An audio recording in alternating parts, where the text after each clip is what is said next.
Welcome to the Engineering, Emotions, and Energy Podcast. I'm your host, Justin Wink. Today's topic is on the question, do you care enough to not care? What? What am I talking about? Like, Justin, I either care or I don't care. Like, how could I care but not care? This is going to be a game changer if you really pay attention closely to what I'm about to share with you and really look at your own life and how you do what you do, why you do what you do, and what you care about and what you care about how other people think about you. Because if you're busy worried about what other people think about you, are they going to like you? Are they going to not like you? It can be debilitating. Whereas if you don't care about what other people think about you, you can basically do whatever you need to do, which also includes serving people to your fullest, living your passion, not, being in such alignment and so happy with yourself that other people don't need to take care of you, having your own health be a priority, being able to speak up when you need to speak up. Because when I was younger, I was so worried about what other people thought about me and cared about me. It was so debilitating that in high school, I literally found a group of friends and we would hang out at some handball courts so that we visually could not be seen by other people because at that time in my life, I just needed a break from being seen and judged by other people because I would just be worried. It's like, there's too many kids. I gotta, the goth kids look goth, the jock kids look jockey, and the band people are all wearing band. Like I can't wear all that thing. I can't be all those things, all those people. So I just wanted to hide, and not be out there and shaking it up and meeting people and having a good time, which I'm much more able to do now because I care way less because I care more about other people. So it's by caring about other people, by not caring about what they think about me, because if I'm worried about what they think about me, I'm being the selfish asshole. So it really is kind of those, if you really got to think through it carefully, but as you think about putting it into practice, you start to realize that it is something that could be holding you back from a lot of things, a lot of decisions, a lot of conversations, a lot of relationships, or endings to a lot of relationships, like I talked about in the last episode. I got a really interesting story I'm going to share with you on this topic. But before I get to that, I did get a little shit from my mother-in-law about, like, what is this about exiting relationships? Like, does this have to do with, and I'm just, my wife was telling me this and I'm just like, she didn't listen to the fucking episode, did she? She just like read the blurb and it's like, so, fun stuff. So, but I didn't care. I ultimately, I needed to do that episode. I needed to do that show because I know there's a lot of people that could benefit from the information I shared in that. And, if I was to worry about how, my mother-in-law or, anybody else in my life took that, I wouldn't have gotten that information out. And I know it's going to help, many, many, many people get out of a situation that they don't want to be in. So that's an example of caring by not caring. So the story I wanted to share is so earlier today I went whitewater kayaking down a section of the American River, and this is something I've maybe done, I don't know, like 4 or 5 times. So I'm not a complete noob, but also I'm very, very inexperienced, and so the friends I go with, they're like advanced river guides, and so whatever they say I kind of do my best to follow, and like, yeah, you guys are the experts. You say, paddle hard left, paddle hard right. I'm going to do as best as I can based on, my abilities. Because when we're new, even though someone tells us an instruction, we haven't built up that neural pathway necessarily that makes it easy for the instruction to come in and then it actually gets represented physically in the way that it was told, right? So, so I do my best, and, they come into one of the larger rapids, and, I'm going, and they're like, yeah, you really need to make sure that you stay in the middle, and you want to power paddle as fast as you can, and so then you don't get tipped over.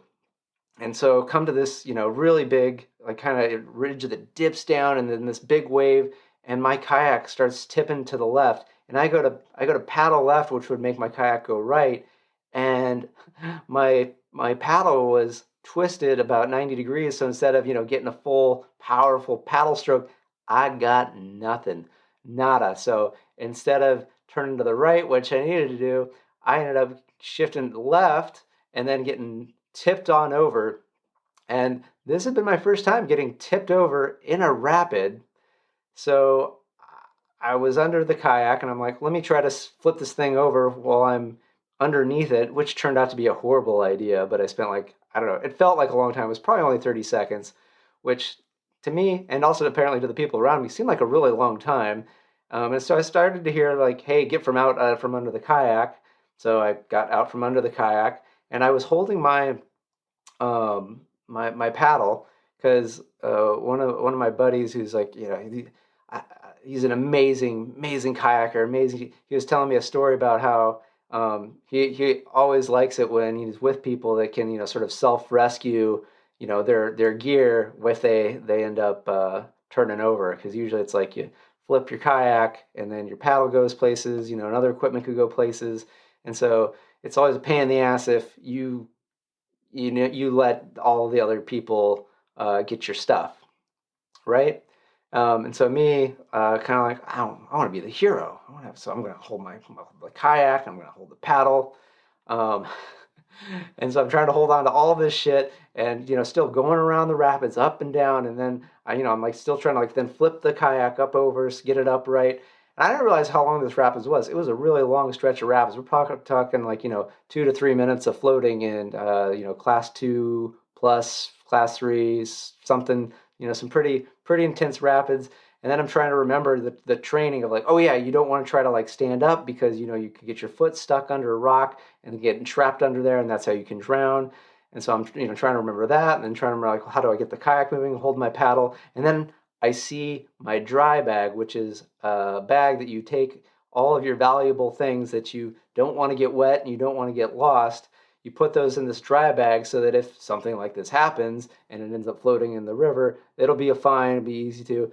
And so I see my dry bag starting to float around, and I realize that it's come unlatched and it is effectively open, and all the contents of my dry bag could could now be spilling to the floor of this river. And so I was like, fuck the kayak, fuck the paddle. I just start swimming towards my dry bag because I'm like, I don't care what other people think about me. I got to get my car keys. I got to get my phone and my wallet, and I get it. Um, and then me and the dry bag, I eventually get to the kayak, and everyone's now starting to help get me and the kayak back together, and we get to a place finally after literally, I mean, it's only like 3 minutes, but the water's cold. I'm like spending a lot of energy trying to flip the kayak, swim towards the dry bag, all this stuff. So I am just exhausted. I get into it and I'm just like, oh my gosh, I am so whew, how much more is left? And they're like, oh yeah, we got like another couple miles of river to go. And someone says like, yo, do you want to switch with me? And I was like, oh, no, what kind of kayak is this? I don't know if I want to do this. And then I look and it's a two-person raft. And if you've never done kayaking, whitewater versus rafting, it's kind of the equivalent of probably effectively like I don't know, riding a motorcycle or a bicycle would be your kayak versus like getting to hang out in like a Honda Civic. Like it's just going to be a dramatically more comfortable, easygoing experience, right? Pluses and minuses, but if you're tired, exhausted, and you just want to chill out, you're going to want to be in that raft, which is your Honda Civic of transportation down that river. And what went through my mind at first was like, well, Justin, you don't want to look weak by giving up, being in your kayak. You want to look strong. Like this shit doesn't bother me. And then I was like, well, it's kind of a really pain in the ass for everybody to kind of probably worry about me falling in. And I know I'm really tired, and there's a higher likelihood that I could fall in again, and that's going to be really annoying for me and probably annoying for other people. And I'm worried about looking strong and how I look and what people are thinking about me. That's ridiculous. So I was like, yep, no problem. Let's switch. Put me in this nice little raft so that I can, enjoy, chill out, and then everyone else could chill out. So by not caring about what other people thought of me, what their judgments and all those other things, I was able to enjoy the rest of that kayak trip. And I know the rest of the people were actually able to enjoy it much more. And I got to have an amazing conversation, um, with this guy Simon, which was really cool. And I got to tell him about this other example of where you can care by not caring. Is I've if you've been watching my social media, you might have seen that I'm now teaching a yogatation class, which is part yoga, part meditation. It's really, really awesome at a new yoga studio, pretty near to where I live. And they're doing a grand opening for their nursery center tomorrow. And they're like, oh, we're going to be doing some raffles and events and things. And I was like, I'm an MC. Like I do public speaking. I've got, so many years of Toastmasters, and I've MC'd events, with hundreds and hundreds of people, and I can really help them go smoothly and keep people excited and make sure people have the information. And they're like, yeah, please do that. And I'm like, all right, cool. What's going on? And they they really haven't been able to tell me too much what's going on. It's like, well, we're gonna have this yoga class 10 to 11. There's tacos noon to 2, and we think we got some music and other things. And I'm like, oh, this is awesome. But there's part of me like old school, organized Justin. It's like, well, I need the full itinerary. I want descriptions of what are all the prizes, and I want to know like, well, who are all the people, because why do I want to know all that? It's because I don't want to look ridiculous. I don't want to look like I don't know something. And so if I was to focus on, caring about that, I would have said no to the event. I go, I can't do this. You guys don't know what. Blah, blah, blah, blah. But I'm just like, hey, I'm here to serve. I'm here to help out. I don't have to know everything. And I know that if I don't know something, I know how to handle it and make it a good, fun time, fun experience for everybody. And so what if I look silly or look ridiculous? As long as everyone's having a good time and the event goes well, because one of the things that makes me a great MC is that the focus is on the audience and the people either, presenting or giving their talk or, doing a performance. That's what it's all about for me when I do an event like that. And so I don't need I don't need to know all this stuff ahead of time. I don't need to make sure that it's perfect so that I look good because it's not about me anyway. So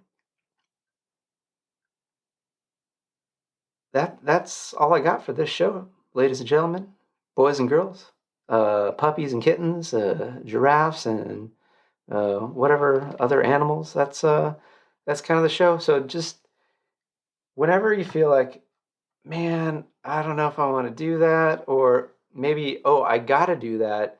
Ask yourself, why is it?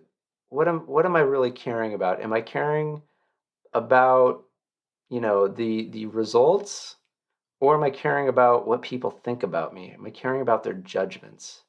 Because if you're caring about their judgments and what people will say, you're probably doing something harmful to yourself or others and not being as much a service as you otherwise could be. So that's why I know I make mistakes on this show. I know I sound foolish at times, but it's all in the service of you guys, my fabulous audience. And if you want to return the favor and um, not care so much about what other people think by sharing the show. Please share the show with your friends or your family or anyone else. Get them to subscribe and let them know if they like it. Rate it 5 stars. A good little review helps get the word out with what I'm trying to do here, which is help people live a life that is less stressed, more energetic, and from the heart. I want people to live their passion, not feel stuck and overwhelmed with things. So that's what we're trying to do here. So anything you can do to help. If you got anything else you want to let me know about the show, something you're like, oh, Justin, that sucked, man. Let me know first. Podcast at justinwink.com. Also, you can go to justinwink.com. I've got a free meditation download there. I don't know how much longer I'm going to leave that up. I don't know. I think maybe it's like too good. So just, I don't know. Check it out. It's pretty good. But then, find me on social media, Justin Wink, Ph.D. on Facebook, Instagram, and Justin Wink on LinkedIn. So really, really good. Love it. See you guys. Good day.